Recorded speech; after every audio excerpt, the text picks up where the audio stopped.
সকাল বন্ধুরা, চলে এলাম আবার একটা নতুন ব্লগের সাথে। তো তোমরা সবাই কেমন আছো? আশা করছি তোমরা সবাই ভালো আছো। তো সকাল সকাল বেরিয়ে পড়ছি। তোমরা সবাই জানো যে বাড়িতে কাজ হচ্ছে, আর এখন সময় 7:40।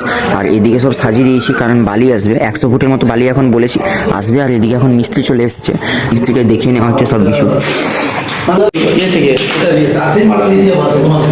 যেহেতু আগের দিন টালি এক জায়গা থেকে নিয়ে এসেছি, আর আজকে এক জায়গায় টালি আনতে যাওয়ার কথা আছে, তাই বেরিয়ে পড়লাম। এখন আমি চলে এসেছি একটু সমিলে, দরজার ফ্রেম করতে হবে, নিয়ে আসলে হয়ে যাবে। তাহলে ঠিক আছে, নিয়ে চলে আসবো। মিলে কথাবার্তা বলে তারপরে চলে যাই গ্রিল দোকানে। যেহেতু গ্রিলের মাপগুলো দেওয়া ছিল, তো গ্রিলটা রেডি করব কি করাবো না সেই বিষয়ে কথাবার্তা বলে গ্রিল রেডি করার জন্য বলে দিলাম। তো সকালে যেহেতু বাড়ি থেকে বেরোনোর সময় কিছু খেয়ে বেরোয়নি, তাই পেয়ে গেছিলো খিদে। খাওয়া দাওয়া কমপ্লিট করে আমি আর বাবা বেরিয়ে পড়ি হাই রোড ধরে হলদিয়ার দিকে। ওখানে একটি টাইলস দোকানে আমাদের যেহেতু কথা বলা হয়েছে, ফাইনালি আমরা চলে এসেছি। তো চলো মালিকের সাথে কথা বলা। 27,000 যাচ্ছি। তো ফাইনালি টালি চুজ করে গেছিলাম। তো আজকে আবার একটু ডিসিশনটা চেঞ্জ করলাম, আজকে একটা অন্য টালি নিলাম। তো চলো এবার বিলটা পেমেন্ট করি। বিলও হয়ে গেছে, আর দেখতেই পাচ্ছ পুরো অত বড় গোডাউন। তো চলো বিলটা পেমেন্ট করি, সব টাকা শেষ। 3 বিল পেমেন্ট কমপ্লিট। এবার এখান থেকে টোটো যদি থাকে তো এখান থেকে টোটো করে নিয়ে বাড়ি ফিরবো। এখানে কথাবার্তা বলে টোটো বুক করা হয়ে গেছে। আর এই যে আমাদের টোটো, টোটো মালটাকে ওদিক থেকে নামানো চলছে, তারপরে এটাতে লোড হবে। হ্যাঁ, টোটো ভাড়া করে নিয়েছি, যেহেতু 42 পেটি মাল আছে, তাই দুটো টোটো ভাড়া করে নিয়েছি। মাল লোড হচ্ছে, দেখতেই পাচ্ছ। আর ওদিকটাতে মাছের গাড়ি, ওই যে মাছের গাড়ি, আর ওখানে মনে হয় মাছ ধরা চলছে। টোটো লোড একটা, এই টোটোটা লোড কমপ্লিট, ও টোটোটাতে লোড চলছে।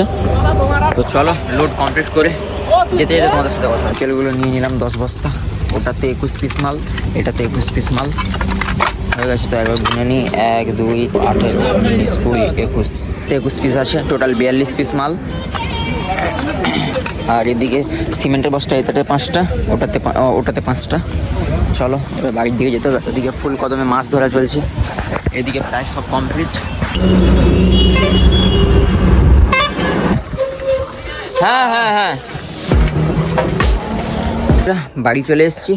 আর ওদিকে টাইলসও সব নিয়ে চলে এসেছি, টোটোও চলে গেছে। আর এদিকে এখনও বালি আসেনি, তো টাইলস সব নিয়ে এসে একটা রুমে স্টোর করে দিয়েছি। এই যে প্রায় সব কিছু জিনিস নিয়ে চলে এসেছি, কারণ সিমেন্ট আনা বাকি আছে। তো সিমেন্ট আনবো, বিকালে বালি নিয়ে আসবো। তো চলো এখন একটু ফ্রেশ হয়ে যাব মায়ের মন্দিরে প্রসাদ আনার জন্য, যেহেতু মায়ের পুজো হয়েছে, তোমরা দেখিয়েছো আগের ব্লগে। আর আজকে তার ভোগ আছে, প্রসাদ দেওয়া হবে। তো চলো প্রসাদ ধরতে বাড়ি থেকে লোক গিয়েছে, আমি যাব প্রসাদ আনতে। তো চলো মায়ের প্রসাদ নিয়ে বাড়িতে চলে এসে ফ্রেশ হয়ে খাওয়া দাওয়া করে এই বসে পড়েছি একটা হিসাব নিয়ে। যেহেতু বাড়ি থেকে আমাকে টাকা দিয়ে দেয়, আর আমি সেই হিসাবগুলো করে রাখি কোথায় কি খরচ হয়েছে। কার্ড নিয়ে বেরিয়ে পড়েছি, কার্ড এই যে সেলাই করার জন্য। হ্যান্ডবালার সাথে এই সব মিলে চলে এসেছি। চলো ভিতরে গিয়ে কথা বলি।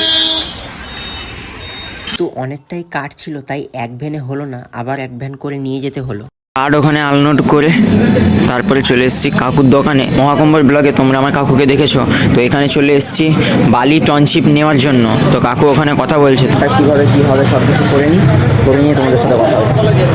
আজকের ব্লগটি এই পর্যন্ত, দেখা হবে পরে এক নতুন কোনো ব্লগের সাথে। আজকের ব্লগটি কেমন লাগলো অবশ্যই কমেন্ট করে জানাও। আজকের ব্লগটি যদি ভালো লেগে থাকে অবশ্যই লাইক আর শেয়ার করতে একদমই বলো না। টাটা।